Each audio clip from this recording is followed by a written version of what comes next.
जय जगन्नाथ दर्शक बंधु यूट्यूब विषय आपको स्वागत जनाऊँ आज पुणी न्यूज अपडेट नहीं आसी जोटा कि आम रोचे गोटे वेदिक केयर बोली गोटे आयुर्वेदिक क्लिनिक रोचे आयुर्वेदिक स्टोर रोचे से आमको 3टा सेल्समैन पिला रिक्वायरमेंट अच्छी जो मैंने भी फ्रेशर अच्छा +2 एंड एबव तक रिक्वायरमेंट रोचे एजुकेशन रिक्वायरमेंट रोचे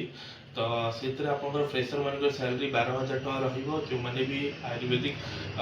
स्टोर ऑलरेडी काम करेंगे एक्सपीरियंस थे 14.5 माने 14,500 टका सैलरी रोचे तो ड्यूटी टाइमिंग कौन रहा दिन 9 टू राति 8टा ड्यूटी टाइमिंग रोचे 1 घंटा लंच पे से छुट्टी दौरान मासक आप 4टा छुट्टी वीक ऑफ गोटे गोटे रीन मास आप जॉब कलापर आपको पेड लीव आ गोटे एक्सट्रा ऐड हो छुट्टी माने 25टा ड्यूटी आप करेंगे बाबद जदि आप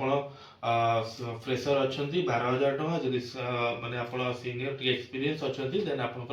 14,500 टका सैलरी रहिबो तो जो मैंने भी इंटरेस्टेड होउछन्ती एटा पूरा भुवनेश्वर लोकेशन रे रहउछि जो मैंने भी इंटरेस्टेड होउछन्ती स्क्रीन डिस्प्ले होतबा नंबर हमको जोगाजोग करंतु हमर टेलीकॉलिंग टीम सहित कथा हुअंतु हम ऑफिस को विजिट करंतु किछि डॉक्यूमेंटेशन रजिस्ट्रेशन हला परे हम इमीडिएट आपनको सेठी जॉइनिंग दे देबो तो आज पे एतकी थैंक यू जय जगन्नाथ नमस्कार।